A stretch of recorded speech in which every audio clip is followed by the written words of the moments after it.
أعوذ بالله من الشيطان الرجيم بسم الله الرحمن الرحيم الحمد لله الذي لا يبلغ مدحته القائلون ولا يحصي نعماءه العادون ولا يعدي حقه المجتهدون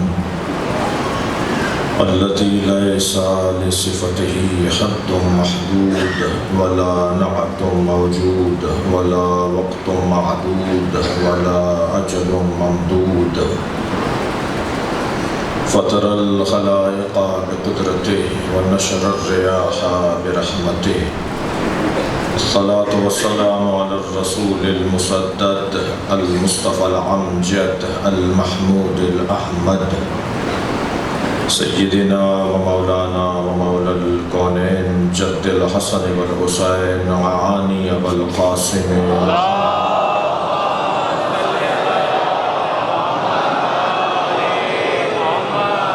وآله الطيبين الطاهرين المعصومين الذين قال الله إنما يريد الله ليذهب عنكم الرجس أهل البيت ويطهركم تطهيرا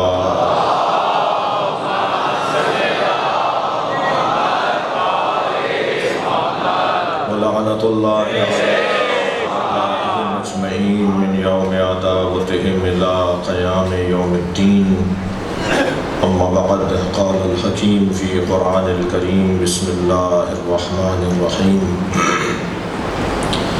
الذين يتبعون الرسول النبي الأمي الذي يجدونه مكتوبا عندهم في التوراة والإنجيل يأمرهم بالمعروف وينهاهم عن المنكر ويحل لهم الطيبات ويحرم عنهم الخبائث ويضع عنهم إصرهم والأغلال التي كانت عليهم والذين آمنوا به وعذروه ونصروه واتبعوا نور الذي أنزل معه أولئك هم المفلحون صلوا على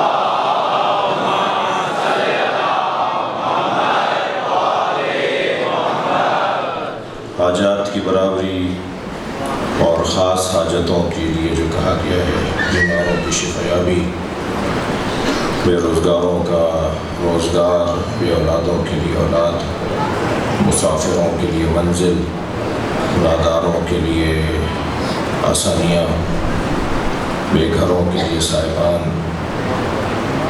اور لاوارثوں کے لیے اللہ کی خاص عنایت، ان تمام حاجات کی برابری کے لیے بلندتر صلوات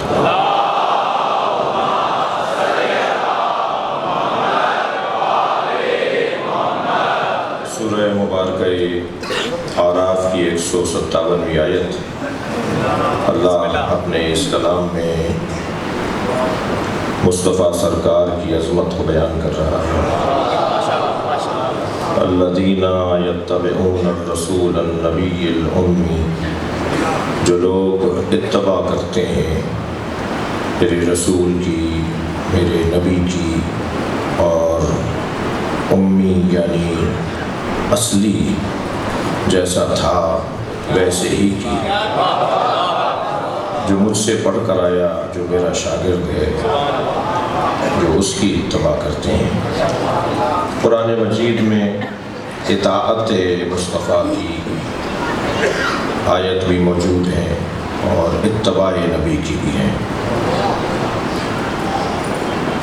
یا ایھا الذین آمنوا اطیعوا اللہ واطیعوا الرسول واولی الامر منکم، اے صاحبان ایمان اللہ کی اطاعت کرو، رسول کی اور اولی الامر کی اطاعت کرو۔ پھر ارشاد ہوا ان کنتم تحبون اللہ فاتبعونی، اگر تم اللہ سے محبت کرتے ہو تو مجھ مصطفیٰ کی اتباع کرو۔ لفظ اطاعت اور لفظ اتباع یہ دونوں پیروی کے معنی میں ہیں، یہ دونوں پیچھے چلنے کے معنی میں ہیں، مگر دونوں میں ایک ظریف سا فرق یہ ہے کہ اطاعت مطلق ہے، حکم لسانی اور فرمان نبوی ہو تو اس کی پیروی کو اطاعت کہتے ہیں۔ وہ جو کر کے دکھا رہے ہوں، صلو کما رأیتمونی اصلی، ایسے نماز پڑھو جیسے میں پڑھ رہا ہوں، اسے بھی اطاعت کہا جائے گا۔ یعنی اطاعت قول میں بھی ہے اور فعل میں بھی ہے، لیکن اتباع صرف اور صرف فعل میں ہوگی، قول میں اتباع نہیں ہوگی۔ اتباع کا لفظ وہاں آئے گا جہاں زبانی حکم نہیں ہے، بلکہ جیسا میں کر کے دکھا رہا ہوں، جیسا میں کر رہا ہوں ایسا کر کے دکھاؤ، اسے اتباع کہا جائے گا۔ اس آیت کریمہ میں دو اتباعوں کا حکم ہے جو میں آپ کے سامنے روزانہ پڑھ رہا ہوں۔ پہلی اتباع رسول النبی الامی کی ہے، دوسری اتباع جو اس آیت کے اختتام پر بیان ہوئی وہ ہے واتبعوا النور الذی انزل معہ، اور وہ لوگ کہ جو اتباع کرتے ہیں اس نور کی جو نبی کے ساتھ نازل ہوا ہے۔ تو یہاں کلمہ اتباع ہے جو اس بات کی طرف رہنمائی کر رہا ہے کہ کوئی وجود ہے جو عمل انجام دے کر دکھائے، یعنی نور اگر مراد خود سرکار کی ذات ہو تو یہ گویا ایک ہی آیت میں ایک ہی جگہ نبی کی اتباع کی بات بھی اور نبی کے ساتھ جو نور نازل ہوا ہے اس کے اتباع کی بات کر کے اللہ یہ روشن کر رہا ہے کہ نبی کی اتباع کا حکم علیحدہ ہے اور وہ جو نور نبی کے ساتھ نازل ہوا ہے اس کی اتباع کا حکم علیحدہ ہے۔ اور یہ نور وہ ہے کہ جو فعل انجام دینے والا وجود ہے۔ قرآن کا نام بھی نور ہے، مگر قرآن کی اتباع نہیں ہوگی، اطاعت ہوگی۔ کوئی وجود ہونا چاہیے جو فعل انجام دے کر دکھا رہا ہو اور اس کے فعل کے مطابق فعل انجام دیا جائے تو اسے اتباع کہا جاتا ہے۔ تو یہ بھی روشن ہے بات کہ یہاں کوئی ہستی مراد ہے، کوئی وجود مراد ہے، کوئی عامل مراد ہے جس کی اتباع کا حکم دیا جا رہا ہے۔ ہم زیادہ بحث نہیں کرنا چاہتے، نہ ہی الجھنا چاہتے ہیں۔ یا نام تم بتا دو کہ وہ کون ہے جو نبی کے ساتھ اترا ہے، یا جو نام ہم بتا رہے ہیں اسے مان لو۔ ہم جس نور کا ذکر کرنے بیٹھے ہیں وہ تو وہی نور ہے جس کے لیے نبی نے فرمایا انا و علی من نور واحد، میں اور علی ایک ہی نور کے دو حصے ہیں۔ تو بس نبی کی اتباع، صلوات پڑھیں محمد و آلہ۔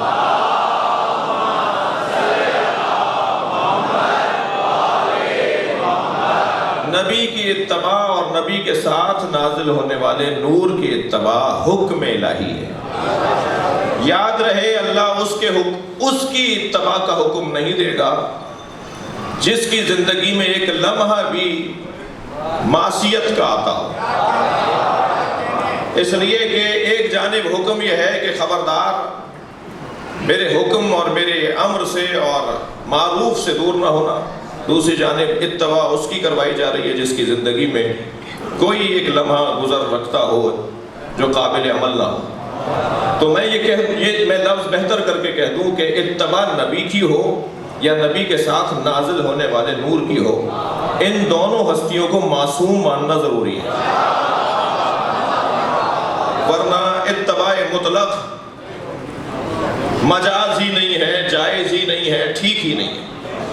مطلقاً اللہ اگر حکم دے رہا ہے کہ ان کی اتباع کرو تو اس کا مطلب یہ ہے کہ ان پر اللہ کا خاص نگاہ خاص ہے اللہ کی، اور اللہ ان کی حفاظت کرتا ہے۔ اللہ کی حفاظت کا دوسرا نام عصمت ہے۔ عزیزان گرامی، عصمت جہاں عظمت نبی والے نبی ہے وہاں ہماری ضرورت بھی ہے۔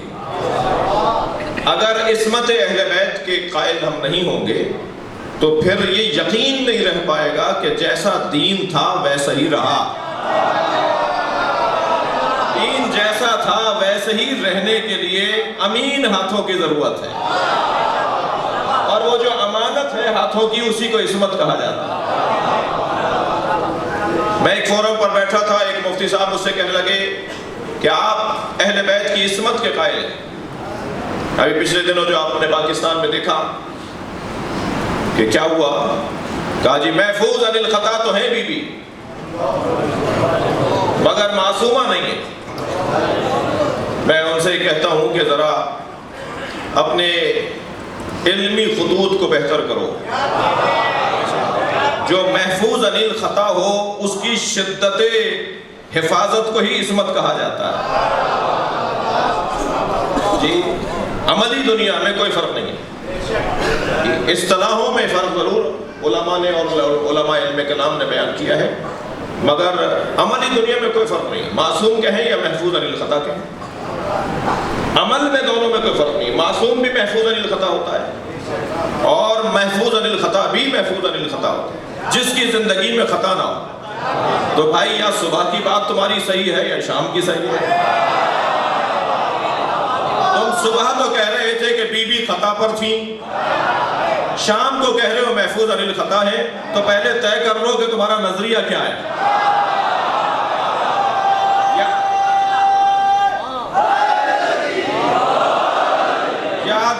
یاد رہے پاکستان میں 70 سالوں میں اگر یہ نہیں ہوا، وہ نہیں ہوا تو 70 سالوں میں یہ بھی نہیں ہوا کہ کبھی اس ملک میں یہ کہا گیا ہو کہ سیدہ فدق مانگنے گئیں اور اس وقت میں خطا پر تھی۔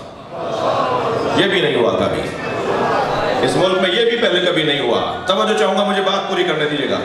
یہ بھی نہیں ہوا پہلے کبھی۔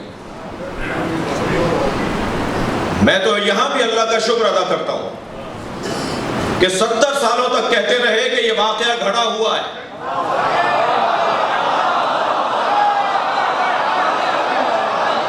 کوئی ایسا واقعہ ہی نہیں ہوا، کوئی ایسا واقعہ نہیں ہوا، یہ بنائی ہوئی باتیں ہیں۔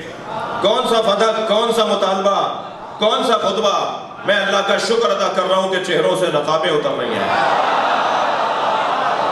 کم سے کم یہاں تک ضرور آ گئے کہ سیدہ نے اپنا حق مانگا تھا۔ اب یہ فیصلہ دنیا میں کر لو تو غنیمت ہے، ورنہ آخرت تو بی بی کا۔ صلوات پڑھیں گے محمد و آل محمد۔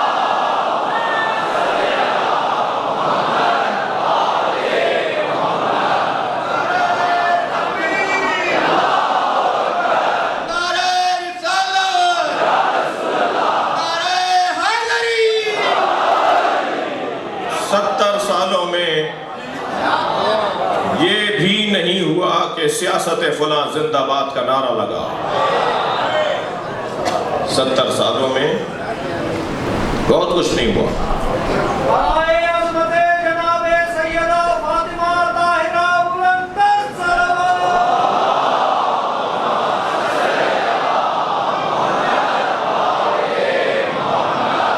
توجہ کیا آپ نے؟ عصمت جہاں عظمت اہل بیت ہے وہاں عصمت ضرورت دین ہے۔ سالم ہاتھوں میں دین رہے، اور دین اجتہاد کی، جو جملہ کہہ رہا ہوں وہی سمجھا جائے، کہیں اور مطلب نہ لے جائیے گا۔ دین اجتہاد کی قسمت آزمائیوں کا شکار نہ ہو جائے۔ جو مسلم بات ہے، جو جیسا تھا ویسے ہی رکھنا، یہ صاحبان عصمت کی ذمہ داری ہے۔ اتباع رسول کی، اتباع اس نور کی کہ جو نبی کے ساتھ نازل۔ عزیزان گرامی، یہ قرآن بغیر مصطفیٰ کے وجود نہیں رکھتا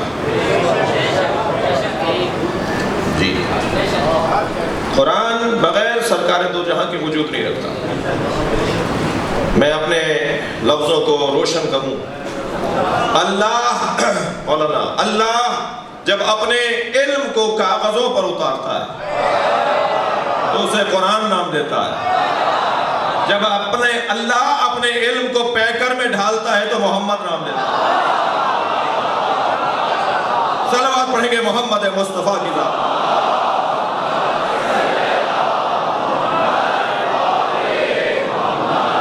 حقیقت محمدیہ ہی حقیقت قرآنیہ ہے۔ قرآن اور سرکار دو وجود نہیں ہیں، ایک ہی وجود کے دو جلوے ہیں۔ اور جب یہ طے ہو گیا کہ قرآن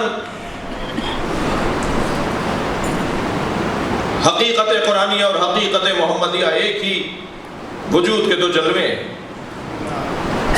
تو اب مولا علی کی ایک تفسیر سنیے۔ سورہ مبارکہ بقرہ کی آیہ کریمہ جو اکثر شاید سب کو یاد بھی ہو، ان کنتم فی ریب مما نزلنا علی عبدنا فأتوا بسورۃ من مثلہ فأتوا بسورۃ من مثلہ۔ اگر تم ان کنتم فی ریب، اگر تم کسی شک میں ہو جو ہم نے اپنے عبد پر نازل کیا اس قرآن کے بارے میں، تو ترجمہ کیا کیا جاتا ہے؟ پھر ایک اس جیسا سورہ لکھ کر لے آؤ۔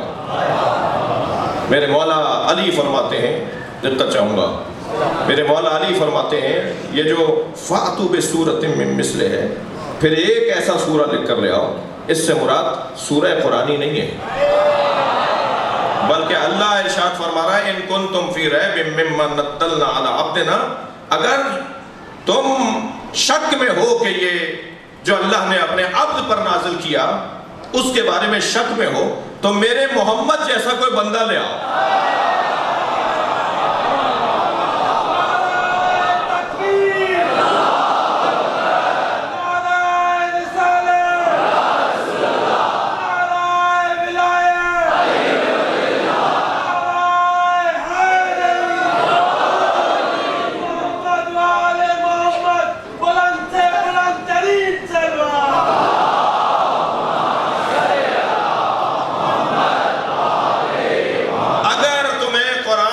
شک ہے تو میرے محمد جیسا بندہ لے آؤ۔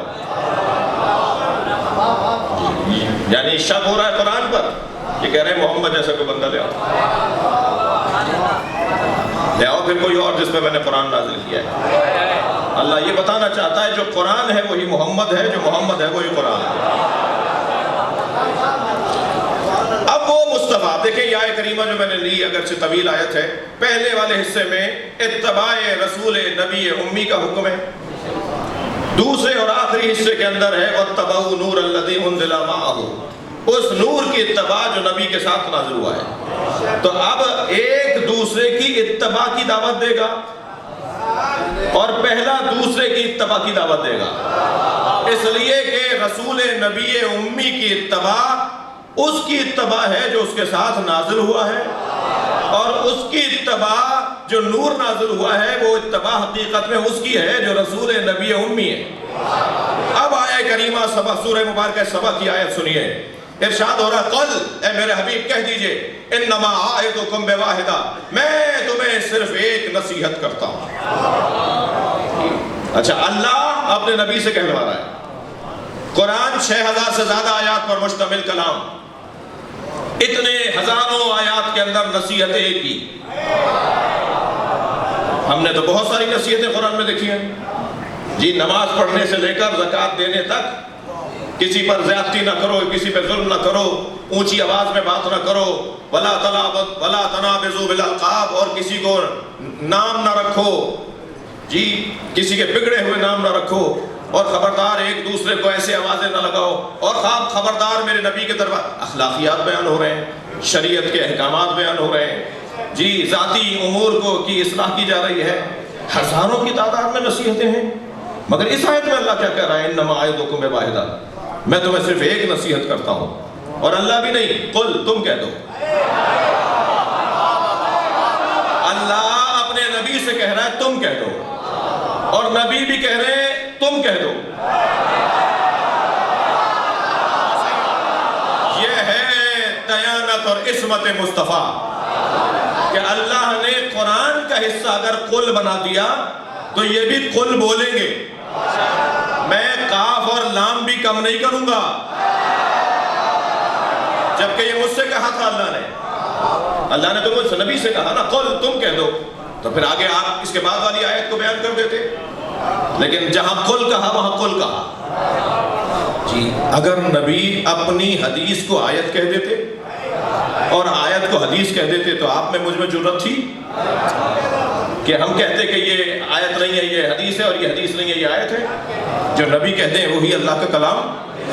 جب ایک آیت میں اللہ نے کہہ دیا وما ينطق عن الهوى، میرا نبی تو بات ہی نہیں کرتا اپنی طرف سے، ان ہوا الا وحی یوحی، مگر بولتا ہے تو وحی الہی کے مطابق بولتا ہے. تو سرکار کی حدیثیں بھی تو وحی کے مطابق ہیں.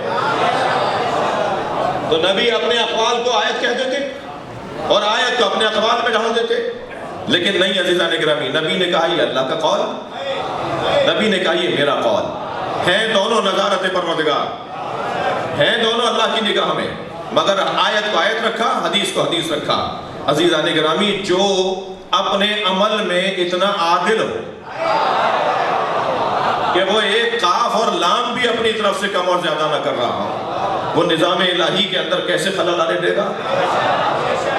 لہذا اب وہ نبی جس کی اتباع کا حکم پہلے ہوا، اب اس آخری جو حکم اتباع ہے اس کی وضاحت کر رہا ہے دوسری آیت میں. قل، میرے حبیب کہہ دیجئے، انما اعظکم بواحدہ، میں تمہیں ایک نصیحت کرتا ہوں. پھر جملہ بہتر کر رہا ہوں، ہزاروں نصیحتوں میں ساری نصیحتیں زیرو ہو جائیں گی اگر یہ نصیحت نہ ہو. یہ وہ اصلی نصیحت ہے کہ اسے اگر پکڑ لیا تو پھر ہزاروں نصیحتیں کام آئیں گی. پہلے ذرا اپنا شناختی کارڈ تو ٹھیک کرو، پہلے اپنی شناخت روشن کرو.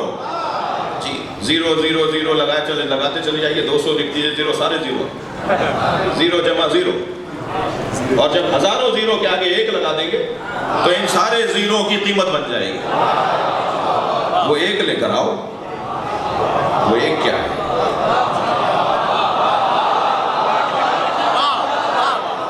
وہ تم نے نمازیں پڑھی، روزے رکھے، حج کیا، زکوٰۃ دی، اخلاقیات بہتر کر لیے، آدمی بن گئے. یہ سارے زیرو ہیں اگر اس میں آگے ایک نہ لگے. بس اس ایک کی تلاش ہے. قل، اے میرے حبیب کہہ دیجئے، انما اعظکم بواحدہ، میں تمہیں ایک نصیحت کرتا ہوں، ان تقوموا للہ مثنی و فرادی. اس ایک نصیحت کے لیے ہمیشہ کوشش کرنا، اکیلے رہ کر یا مل کر. انما اعظکم بواحدہ ان تقوموا للہ، اس ایک نصیحت کے لیے قیام کرنا، علیحدہ علیحدہ یا مل کر، مثنی اور فرادہ، مل کر، جمع ہو کر، مل کر یا علیحدہ رہ کر. وما بصاحبکم من جنۃ، اور یہ ذہن میں رہے کہ تمہارا صاحب یعنی ہمارا رسول مجنون نہیں ہے. آیت آگے بڑھ رہی ہے، وما بصاحبکم من جنۃ، یہ ذہن میں رہے کہ تمہارا صاحب یعنی ہمارا رسول، یہ جو تمہیں کہہ رہا ہے یہ مجنون نہیں ہے، یہ جذبات کا شکار نہیں ہے، یہ محبت میں مبتلا نہیں ہے، یہ عشق کا مارا نہیں ہے، معاذ اللہ اس کے ذہن مبارک پر کوئی اثر نہیں ہے. وما بصاحبکم من جنۃ ان ہوا الا نذیر لکم، یہ ہے تو بس تمہیں سمجھانے والا، اس کا کام بس اور بس تمہیں سمجھانا ہے. انما اعظکم بواحدہ، ایک نصیحت کر رہا ہوں. یا اللہ، وہ نصیحت کیا ہے؟ میرے معصوم امام نے ایک مرتبہ ارشاد فرمایا، انما اعظکم بولایت علی. اللہ حکم دے رہا ہے میں تمہیں ولایت علی کی نصیحت کرتا ہوں. اس نصیحت کے لیے قیام کرو، چاہے مجمع کی صورت میں یا اکیلے.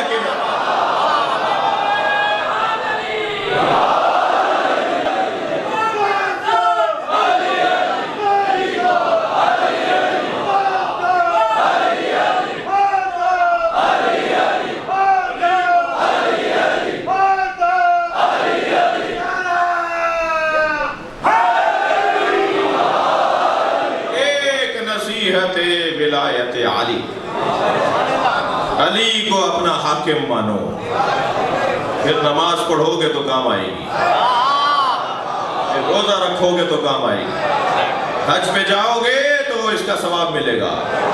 ورنہ سرکار فرما رہے ہیں اگر صفا و مروہ کے درمیان صحیح کرتے ہوئے حالت روزہ میں ایک پہاڑ سونا صدقہ دینے کے بعد مظلوماً اگر کوئی مکے میں مار دیا جائے اور اس کے دل میں علی کی محبت نہ ہو تو وہ جنت کی خوشبو بھی نہیں سونگھ پائے گا. صلوات پڑھیں گے محمد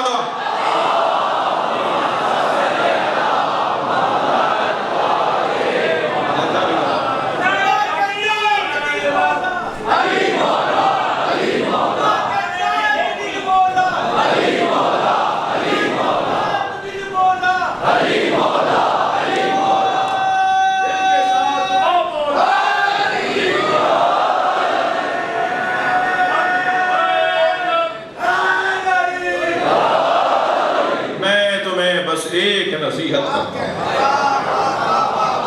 اور وہ نصیحت ہے محبت علی، وہ نصیحت ہے ولایت علی. اس کو اپنا لو، باقی تمہارے سارے کام سیدھے ہو جائیں گے.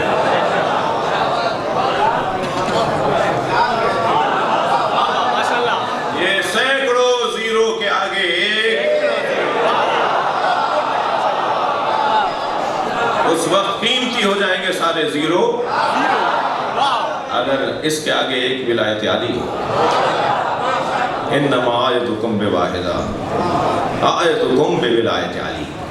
معصوم کا فرمان سنایا میں تمہیں ولایت علی کی نصیحت کرتا ہوں. اور آگے بڑھوں. بسم اللہ. سورہ مبارکہ فرقان آیت نمبر 33 ارشاد ہو رہا ہے وقال الرسول یا رب ان قومی اتخذوا هذا القرآن مہجورا. قیامت میں نبی اللہ کی بارگاہ میں شکایت کریں گے یا اللہ میری قوم نے،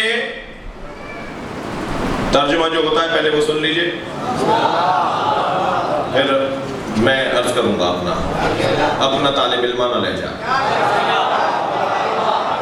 ترجمہ یہ ہوتا ہے کہ نبی شکایت کریں گے یا رب انا قومی اتخذوا هذا القرآن مہجورا. اے میرے اللہ میری قوم نے قرآن کو چھوڑ دیا. نہیں عزیزان گرامی، کہاں چھوڑ دیا قرآن؟ جتنے آج قاریان قرآن کبھی تھے ہی نہیں،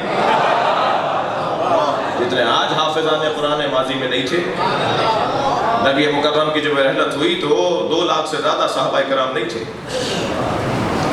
اور سب صحابہ کرام حافظان قرآن مان بھی لیے جائیں، بڑا مقام ہے ان کی، بڑی عزت ہے ان کی، اللہ نے انہیں عزت دی ہے. تو اگر 2 لاکھ حافظان قرآن تھے بھی نبی کے زمانے میں تو آج 10 لاکھ سے زیادہ حافظان قرآن ہیں.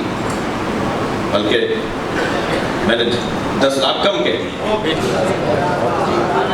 لاکھوں کی تعداد میں حافظان قرآن. اور وہ باتیں پرانی ہو گئی، وہ باتیں کہیں میوزیم میں بھی نہیں ملیں گی کہ شیعوں کے ہاں حافظ قرآن نہیں ہوتے. الحمدللہ ہزاروں میں، بلکہ کہہ دیا جائے کہ پوری دنیا میں اگر نکالا جائے تو لاکھوں میں شیعہ حافظان قرآن ہیں. پہلے کہتے تھے کہ یہ کیونکہ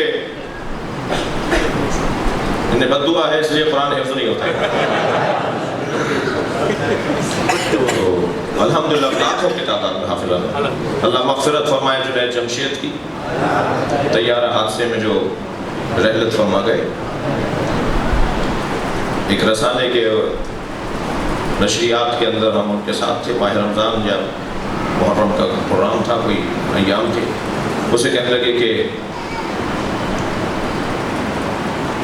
میرے دوست مجھ سے کہتے ہیں کہ شیعوں میں حافظ قرآن نہیں ہوتے.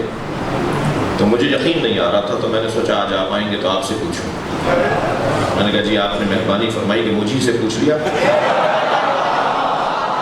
خود الحمدللہ میری اپنی بچی حافظہ قرآن، میری اہلیہ حافظہ قرآن. تو الحمدللہ ہزاروں کی تعداد میں پاکستان میں، لاکھوں کی تعداد میں پوری دنیا میں حافظان قرآن شیعہ ہیں. تو یہ والی بات تو پرانی ہو گئی. اگر یہ بات ضرور ہے ذہن میں رہے کہ ہم قرآن کھول کر پڑھتے ہوئے اخلاقیات سے گری بھی باتیں کرتے ہیں، قرآن کی تفسیر بیان نہیں کرتے. افسوس کے ساتھ کہنا پڑتا ہے ہزاروں دینی طالب علموں کے استاد جب تفسیر قرآن بیان کرتے ہوئے نقلیں اتارے، رقیق اور جنسی اور اخلاقیات سے گری بھی مثالیں دے، اور پھر کہے کہ شیعہ علماء قرآن ایسے پڑھتے ہیں اور خود اچھا پڑھ کے دکھائے. الحمدللہ ہم ایسے حافظ اور قاری قرآن نہیں ہیں جن پہ قرآن خود لعنت کرتا ہے.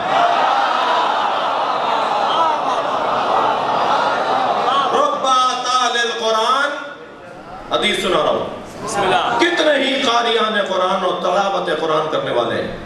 رب تال القرآن والقرآن یلعنہ، کتنے ہی قاریان قرآن ہیں جن پر خود قرآن لعنت کرتا ہے. الحمدللہ میں نے کل کی مجلس میں بھی سندھ کی ثقافت اور قرآن کے بارے میں ایک جملہ کہا تھا. کتنے زیادہ قرآن پڑھنے والے ہیں. تو یہ اللہ کے حبیب سرکار دو جہاں کیا فرما رہے ہیں کہ یا اللہ میری قوم نے قرآن کو چھوڑ دیا؟ نہیں بھائی، یہ نہیں فرما رہے. فرما رہے ہیں یا رب انا قومی اتخذوا هذا القرآن، یا اللہ میری قوم نے قرآن لے لیا. الٹی بات کر رہا ہوں، اس بات کی سیدھی بات کر رہا ہوں. میری قوم نے قرآن لے لیا اکیلا.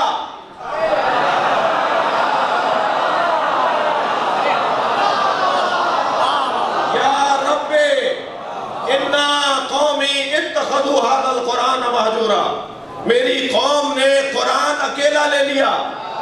میں نے اکیلا دیا نہیں تھا. صلوات پڑھیں عظمت اہل بیت.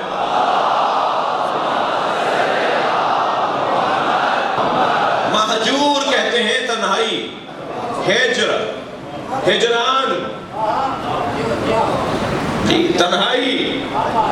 یہ عربی کا لفظ ہے جو شاعر غزلوں میں استعمال کرتے ہیں. یہ غزلوں میں استعمال ہوتا ہے تنہائی. جی ہجر، ہجر یار، ہجر یار، یہ لفظ استعمال ہوتا ہے. یہ وہ والا لفظ ہے کہ میری قوم نے قرآن کو لے لیا تنہا. میں نے تنہا نہیں دیا تھا، میں نے تو کہا تھا علی مع القرآن، القرآن مع علی.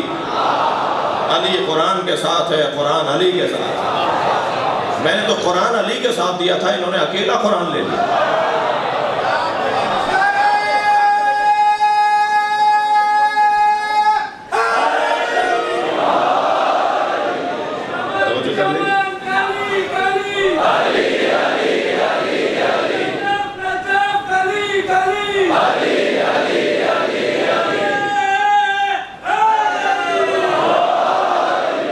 کوئی تفسیر پر رائے نہیں، حدیثوں کو پڑھنے کے بعد تفسیر کر رہا ہوں.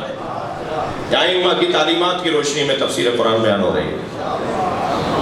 قرآن اکیلا نہیں چھوڑا تھا نبی نے، قرآن کو تنہا نہیں چھوڑا تھا. لن یفترق حتی یرد علی الحوض، ایک دوسرے سے علیحدہ نہیں ہوں گے یہاں تک کہ حوض کوثر پہ مجھ سے آ کے ملیں گے.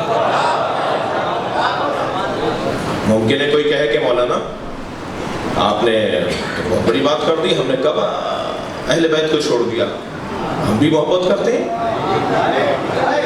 ہم بھی چاہتے ہیں. صرف آپ بھی تو لوگ تو نہیں ہیں کہ جو اہل بیت سے محبت کرتے ہو. جی ہم نے کہاں قرآن اہل بیت کے علاوہ لیا ہے؟ میرا موٹا سا سوال، 30 جلدوں میں تفسیریں، 5 حدیثیں بھی علی سے نہیں ہوتی.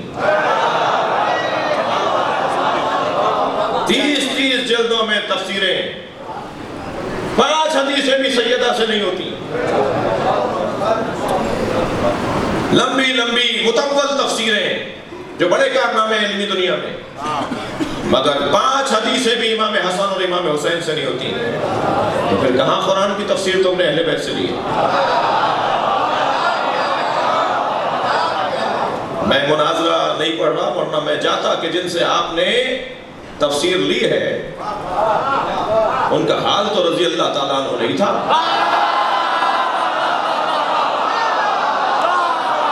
صلوات پڑھیں محمد و آل محمد۔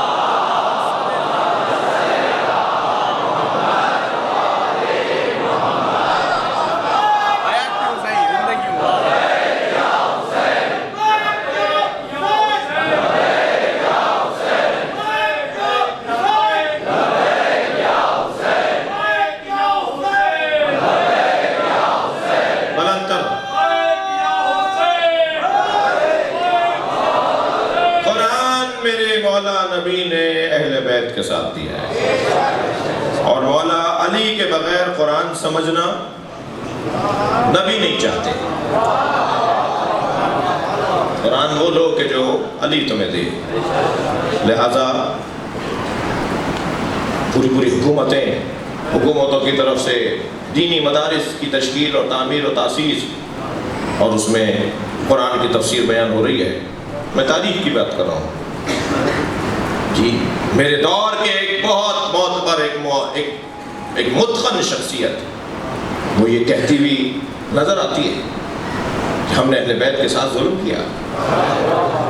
ہمارے مدرسوں میں اہل بیت کی عظمت نہیں پڑھائی جاتی، ہمارے مدرسوں میں موضوع ہی نہیں ہے کہ اہل بیت کی فضیلت کیا ہے۔ جب میں نے اہل بیت کی عظمت پر کتاب لکھنا چاہی تو مجھے اپنے ہاں کتاب ہی نہیں مل رہی تھی، میں نے طے کیا ہوا تھا کہ کسی شیعہ کتاب کا حوالہ نہیں دوں گا اپنی کتاب میں، اور صرف غیر شیعہ کتابوں کا حوالہ دوں گا۔ تو مجھے 3 سال لگ گئے کتاب لکھنے میں، ڈھونڈ کر روایات لا رہا تھا جی، باقاعدہ بغیر اہل بیت کے قرآن سمجھا جا رہا ہے۔ عزیزان گرامی، یقین جانیے آج بھی اگر مسلمان متوجہ نہیں ہوا تو آگے اور تاریکیاں ہیں۔ آپ کا کام تو اذان دینا ہے، آپ یہ عزاداری کے ذریعے اذان دیتے رہیے۔ یہ عزائے سید الشہداء اہل بیت کی ولایت کی طرف اذان ہے۔ اذان کہتے رہیے، کبھی نہ کبھی صف بندھ جائے گی۔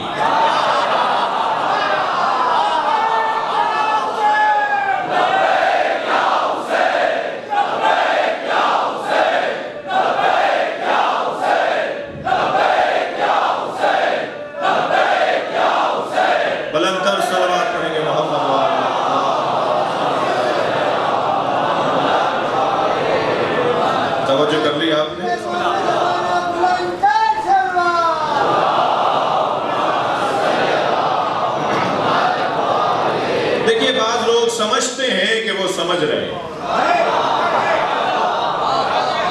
مگر وہ سمجھتے نہیں ہیں۔ یہ تو ان پر جب کھلے گا جب آنکھوں کے سامنے سے حجاب ہٹے گا۔ الناس ینامو، لوگ سو رہے ہیں، اذا ماتوا انتبہوا، جب مریں گے تب اٹھیں گے۔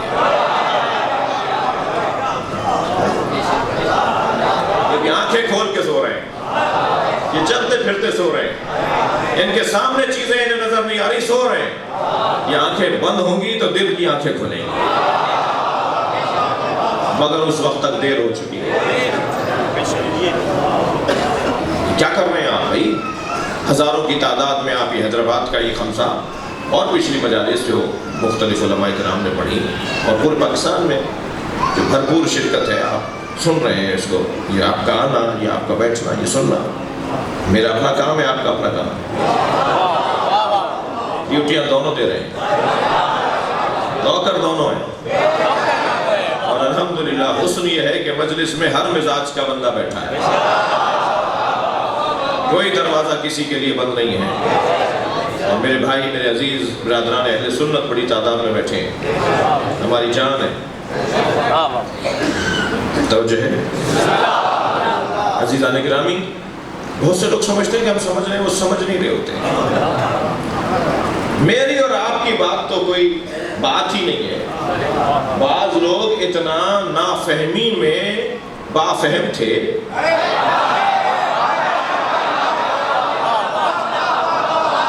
کہ حتیٰ نبی کو کہہ دیتے تھے کہ آپ نہیں سمجھ رہے۔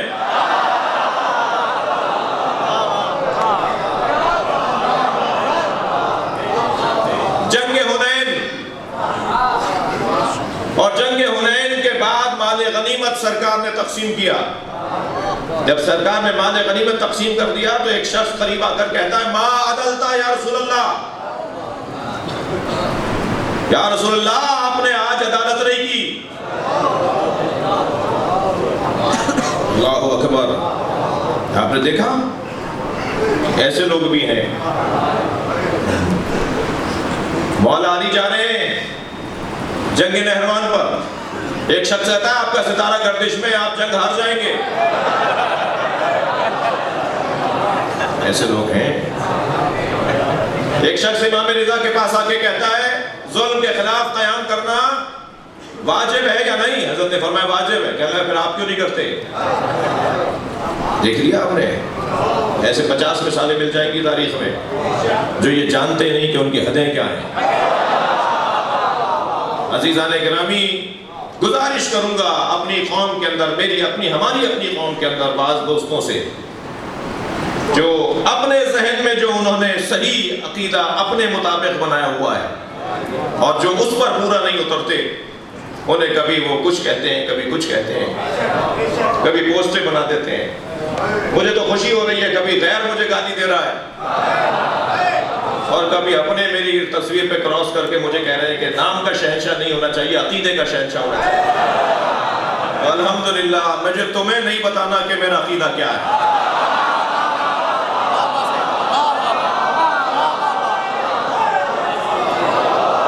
تم مولا علی کی طرف سے چودھری نہیں ہو. میں خاندانی سید بھی ہوں، خاندانی ماتمی بھی ہوں، اور میں کسی کے اوپر کوئی تبصرہ بھی نہیں کر رہا. برائے صحت و سلام کی علماء حق بلند تر سلام.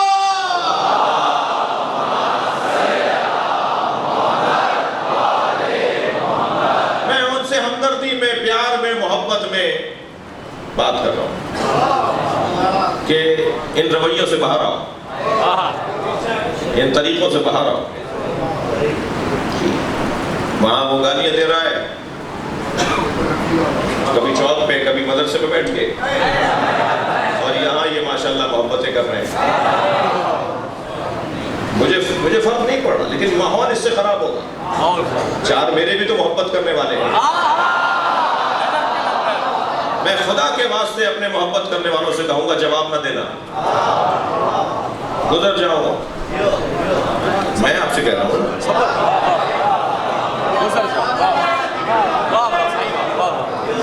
میں آپ سے کہہ رہا ہوں نا کہ جواب نہیں دے رہا. میرے ثواب میں اضافہ ہو رہا ہے، میرے نام عمل میں اضافہ ہو رہا ہے، اور گالیاں دینا تو ویسے ہی علی والوں کا کام نہیں ہے.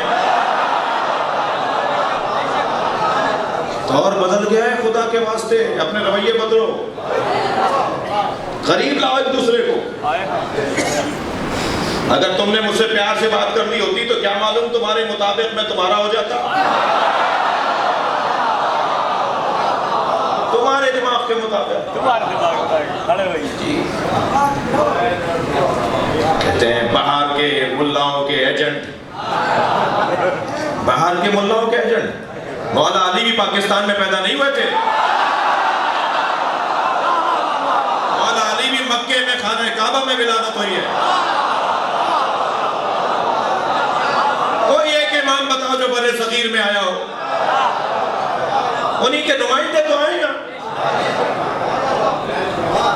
تم خود کہاں سے آئے ہو؟ ہم سادات کہاں سے آئے؟ ہم تو مدینے سے ہوتے ہوئے، نیشہ پور سے ہوتے ہوئے، خراسان سے ہوتے ہوئے، سبزوار سے ہوتے ہوئے، واسط سے ہوتے ہوئے، ہمارا تو کام ہی ہجرت کرنا ہے. خدا کے واسطے مزید خراب نہیں کرو کام، اور میں کوئی مجبور نہیں ہوں.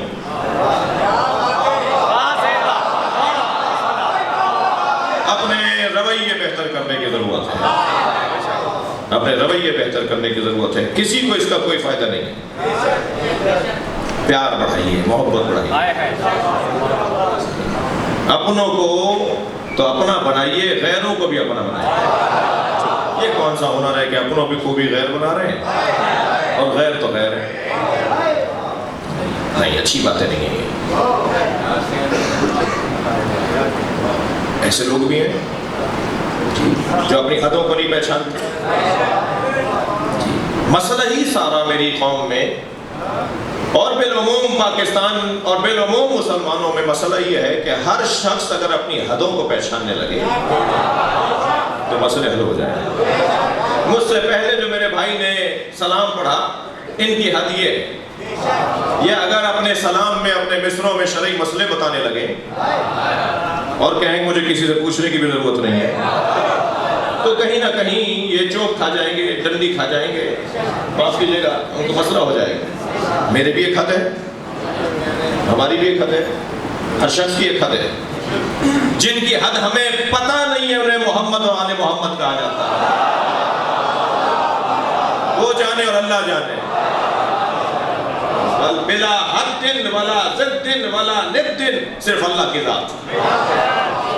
اور یہ مولا علی کے جملے میں نے سنائے، طے کر لو شیعہ ہو یا کچھ اور ہو۔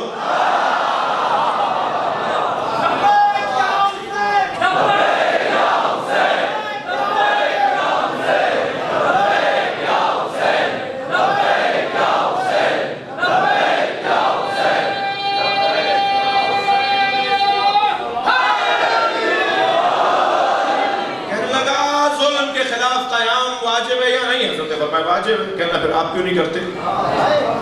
چاش کا وقت تھا، صبح 9-10 بجے کا ٹائم تھا۔ حضرت نے فرمایا نماز ظہر واجب ہے یا نہیں؟ کہنا واجب ہے۔ حضرت نے فرمایا پڑھو۔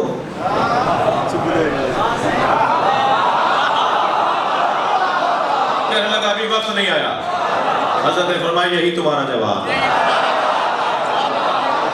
ظلم کے خلاف قیام واجب ہے مگر وقت ہم جانتے ہیں کب آئے گا اور ہمیں کب کیا کام کرنا ہے۔ ستارہ گردش میں علی نہ جائیے۔ میرے مولا گھوڑی پر بیٹھ چکے تھے، وہ پیٹ سے بھی تھی، اتر آئے اور اس کی طرف بڑھے چند قدم اور فرمایا تو ستاروں کو جانتا ہے؟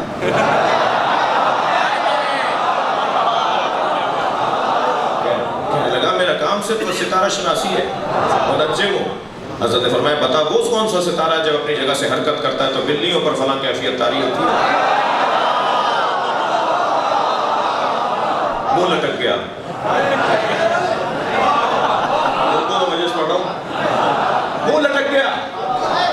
حضرت نے فرمایا چل یہ بتا وہ کون سا ستارہ جب اپنی جگہ سے حرکت کرتا ہے تو اونٹ پر فلاں کیفیت طاری ہوتی ہے؟ منہ کھل گیا۔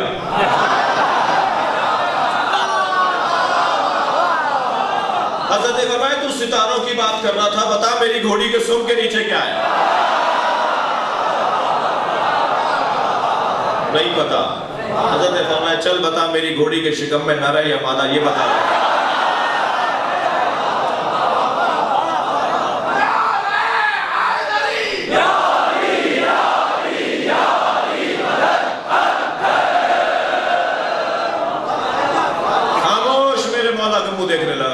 حضرت نے فرمایا تو آسمانوں کی باتیں کر رہا تھا، تجھے سامنے کی چیز نظر نہیں آئی؟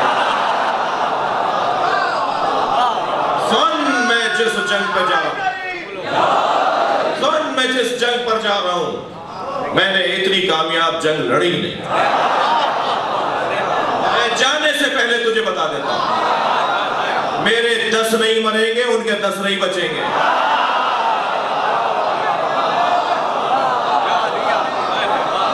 لشکر میں بھی 6000 لوگ تھے، وہاں بھی 4000 لوگ تھے، وہاں اللہ نے فرمایا 10 نہیں بچیں گے، 9 بچ کے بھاگے۔ ادھر مولا کے 9 شہید ہوئے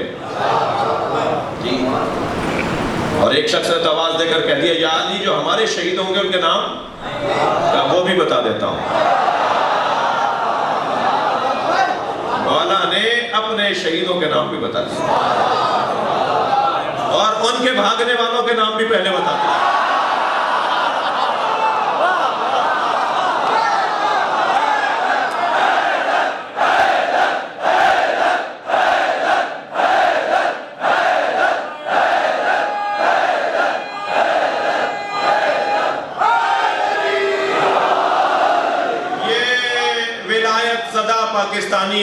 دوستوں سے ایک جملہ کہوں گا،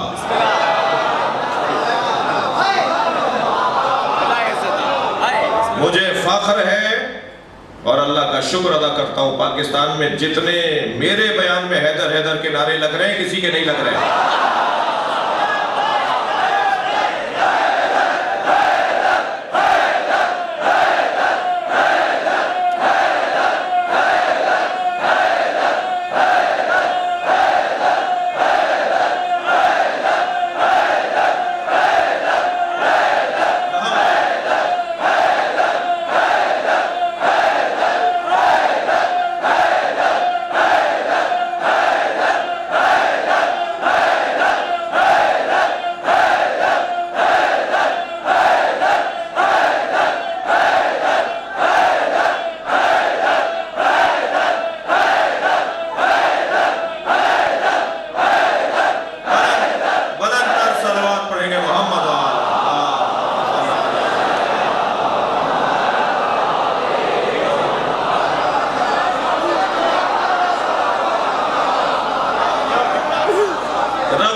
کوئی کبھی نہیں جیتا،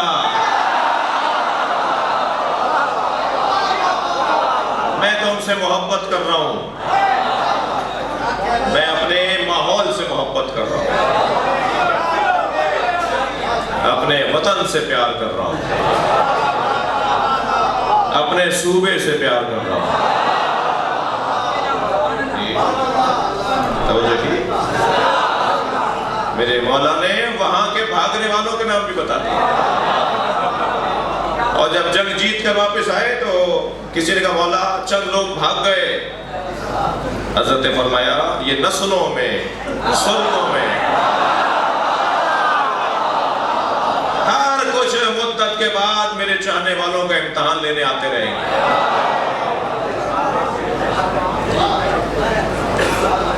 مفتی جعفر حسین اللہ مقامہ نے تو تفسیر شرح نہج البلاغہ کے اس فرمان کی شرح میں لکھ دیا کہ 2 یمن بھاگے، 2 افریقہ بھاگے، مجھے لگتا ہے 2 افغانستان بھی بھاگے،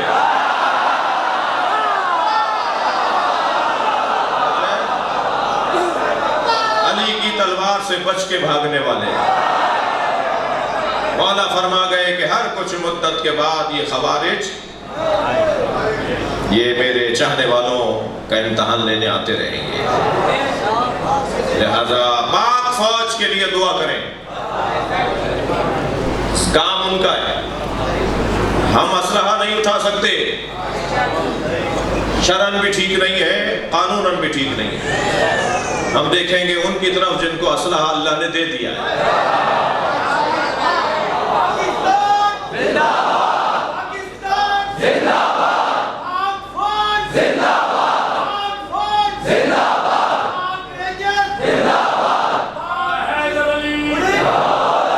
بلندر صلوات پڑھ لیں گے محمد۔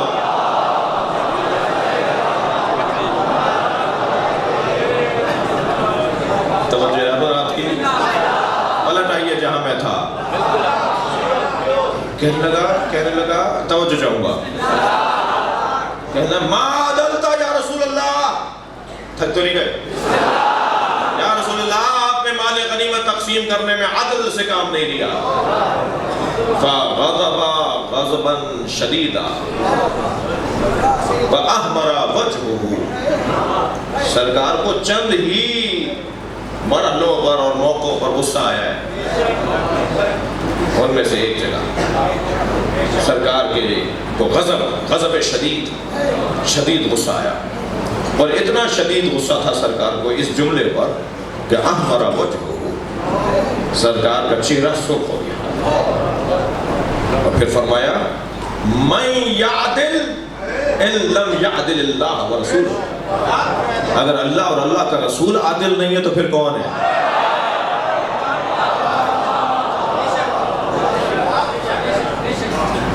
سوال یہ ہے کہ اگر علی قرآن کی تفسیر نہیں بتائیں گے تو کون بتائے گا؟ آپ نے تو کہا کہ تفسیر اٹھا کے لے جاؤ، ہمیں نہیں چاہیے آپ کی تفسیر. اور میرے مولا وہ تفسیر جو نبی نے مولا کو بتائی تھی اور مولا لکھ کر رہا ہے وہ لے گئے. وہ امام حسن کے پاس، پھر امام حسین کے پاس، اب امام وقت کے پاس ہے. جو امام لے کر آئیں گے وہ کوئی قرآن لے کر نہیں آئیں گے. قرآن یہی ہے، تفسیر قرآن جو امام لے کر آئیں گے. علی کے بغیر قرآن، شکایت کریں گے مصطفیٰ قیامت میں کہ علی کے بغیر قرآن سمجھنے والے لوگ. قرآن اور علی کی بات ہو رہی ہے. وَنُنَزِّلُ الْقُرْآنَ مَا هُوَ شِفَاءٌ وَرَحْمَةٌ لِّلْمُؤْمِنِينَ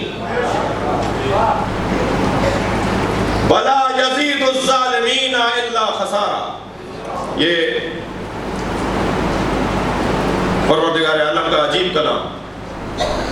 اور ہم نے قرآن کو نازل کیا ہے کہ جس میں شفا ہے اور رحمت ہے مومنین کے لیے. اور یہ قرآن ظالموں میں کچھ نہیں بڑھاتا مگر ان کا نقصان. یہ قرآن ظالموں کا نقصان کرتا ہے.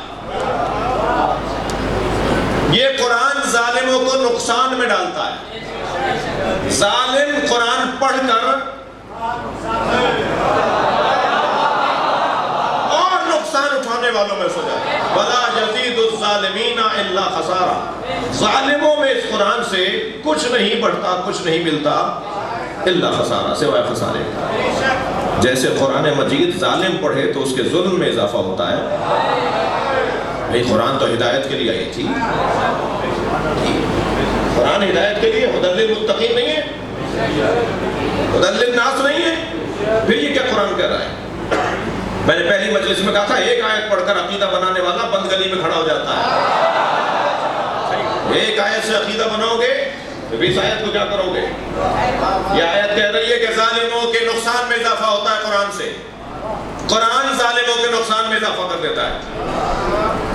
قرآن ہدی للمتقین.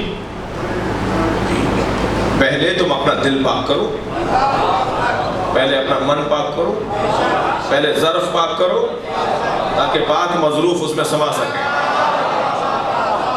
اگر ظرف پاک نہیں ہوگا تو پاک مظروف بھی اس میں نہیں سمائے گا. ظالموں کے نقصان میں اضافہ ہوتا ہے. تو مجھے عزیزو عقیدت بھرا علمی جملہ کہنے دیجیے. جیسے قرآن ظالموں کے نقصان میں اضافہ کرتا ہے، ایسے ہی علی بن ابی طالب فاجروں کے لیے نقصان دہ ہے.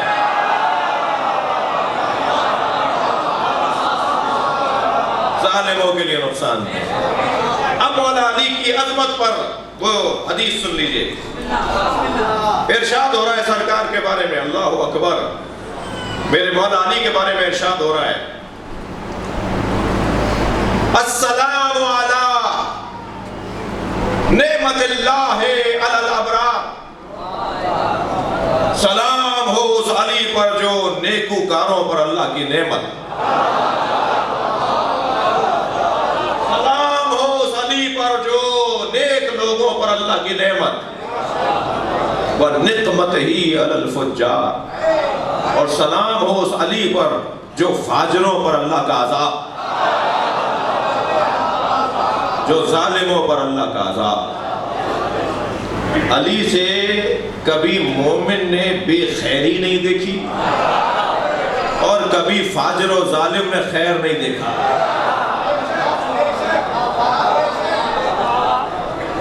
ظالم اور فاجر بچ کے رہے علی سے. جب ماضی کا ظالم اور فاجر علی سے بچ کے رہے تو آج کا ظالم اور فاجر بھی علی سے بچ کے رہے. علی گئے نہیں ہے،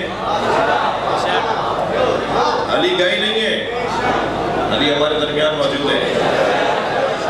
علی ہمارے درمیان موجود ہے. تھک کر نہیں سنے. مولا علی ہمارے درمیان موجود ہیں. امام جتنے ہیں ایک نور سے ہے سب کا خمیر ہے.